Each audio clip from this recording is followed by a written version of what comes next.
Are you ready for retirement? If you've landed on this video, you are in one of three scenarios. Either you think you don't have enough money saved for retirement, maybe you think you have enough money saved for retirement, but you just don't know how to confirm it, or maybe you just have no idea how to calculate or get any understanding of what is required financially to have ready for retirement. Well, doesn't matter your situation. In this video, we're going to be talking about all three of those scenarios and how you can understand the following three things. The first is, how do you calculate how much money you need in order to retire at either age 50, 55, 60, or 65. The second is, where do you specifically stand in relation to your retirement? And the third is, what can you do to improve your situation before it's too late? My name's Amzalag, and my channel here at Peak Financial Planning is dedicated to helping you navigate the retirement risk zone, which is the 10 years prior to retirement and the first 10 years in retirement. And so without further ado, let's get right into the subject at hand. So the first part of this is understanding how much money you need to retire at any given age. Now, I've got several videos on my channel that calculate what is called required portfolio income, which is really the central retirement number you need to know in order to figure out whether you can retire at any given age, and then allow yourself to address point number 2 made earlier, which is, where do you stand in relation to your retirement? Let's talk about required portfolio income for a couple minutes here. Required portfolio income is the exact dollar amount you need to spend each year out of your portfolio from your retirement investments. What this tells us is you can use that number to backtrack a starting pool of retirement assets that you need to have available on the day you retire in order to not run out of money while still alive in retirement. Now, there's a formula you use. The first thing you do is you calculate what's called RPI, which is required portfolio income. You can find that longer formula in the video right here above my hand. Once you have that dollar number, now you need to understand and make some assumptions about how long you might live in retirement. Now, retiring at 50, 55, 60, or 65 is really the same game. You need to spend a certain amount of money each year in retirement. You need to make some assumptions about how much money you will spend. But the main thing to understand is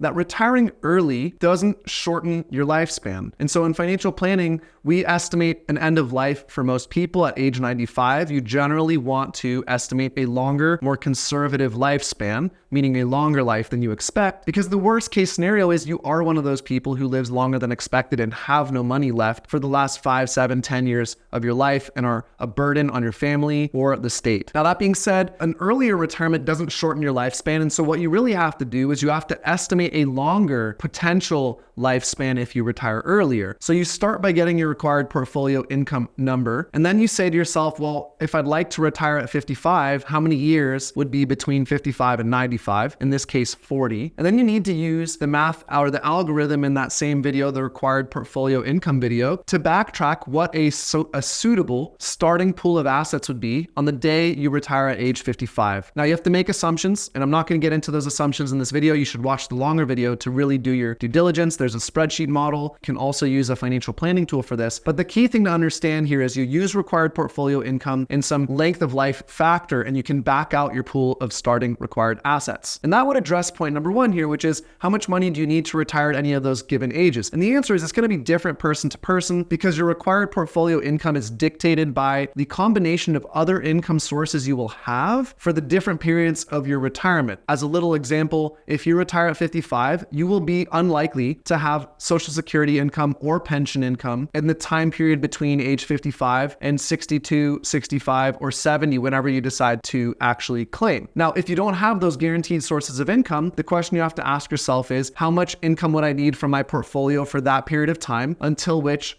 I actually claim Social Security and have that additional source of income? And can my assets support that distribution rate between those two different phases? And what would the risk levels be if I was to have a higher risk first 10 years of retirement and a lower risk back portion of my retirement? Now, that's all personal things that you need to consider, but those are the types of considerations that go into actually making the decision to retire, even once you know the numbers and whether the numbers tell you you can. Now, the second point earlier was, where do you actually stand personally in relation to your retirement goals? Well, that pretty straightforward math problem. If you know that the starting pool of assets you need because you've done that formula from the required portfolio income calculation, and you know the starting pool of assets, well, you can say, here I am today, and here's the total pool of assets and the size that I have now, and here's when I'd like to retire. Maybe I'm 49 and I'd like to retire at 57. I've got 8 years left, and you can use a financial planning tool or a financial calculator, and you can estimate whether your current savings behaviors and the current rate of growth on your investments will get you to your retirement target with the right size pool of assets in order to retire. And you can use 2 metrics in any financial planning tool, and there are many free, good financial planning tools. There are some paid. In fact, if you go to our website and fill out any of the forms on our website, we will send you a video series that helps you calculate all of this information, your required portfolio income, your starting pool of assets, what you should track. And we'll also give you a free invitation to our financial planning tool, Right Capital, which you can then use to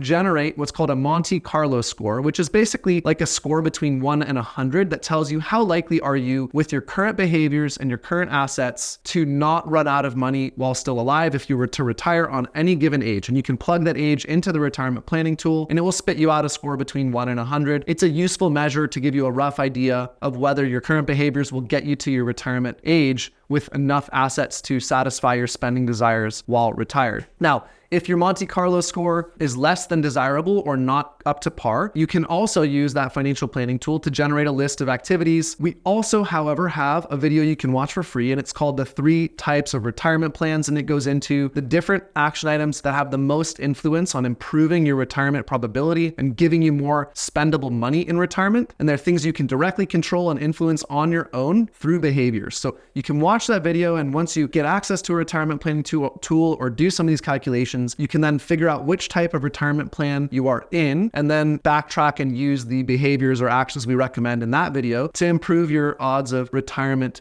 success, which now satisfies our third question here, which is, what do you do to improve your situation? Well, really what you should do is start retirement planning as early as possible, backtrack your required portfolio income number as early as possible, talk to your spouse or your family about your actual desired retirement age, and actually do some of this modeling as soon as possible, 10 years before retiring, so that you have time to steer the ship and implement some of the behaviors or adjustments or action items that we list in that other video called the 3 types of retirement plans, so that you give yourself the most influence over your retirement outcomes. And ultimately, you can retire at the age you'd like to retire rather than being forced to retire at an age where you're not interested, or because you lose your job, or because you have to work longer than expected because you fear you don't have enough money. You can prevent all those things by creating more certainty by following this process. And ultimately, I hope that going through this process that we've just outlined in this video helps you answer those 3 questions, which are, can you retire at any of those ages? 50, 55, 60, 65, whatever. Use that formula. Where do you stand in relation to your own retirement goals? Again, use the formula, backtrack it, use a retirement planning tool to calculate a Monte Carlo score and give yourself an idea. And then number 3, what can you do to improve your situation? Well, you can certainly watch videos like this, and you can certainly watch videos like the one we recommend called the 3 types of retirement plans. But ultimately, remember, you have to execute on those behaviors in order to improve your odds of retirement success. So don't forget, don't just do the watching and the learning, you also have to do the doing. I hope you find this video helpful, and I think that by watching this, you might have arrived at a better understanding of your current financial situation. If you've watched this video to the end, it means you're taking your retirement planning very seriously, and I commend you for that. I hope you think there are actionable things you can do as a result of this video. However, if you find the process to be overwhelming or simply not something you want to undertake on your own, you can certainly reach out to us for a free consultation with our fee-only fiduciary financial planning team, and you can use the link directly below this video in the description, and we'd be happy to help set you on the path to a financially stable retirement. Thanks for your time and attention, and see you in the next video.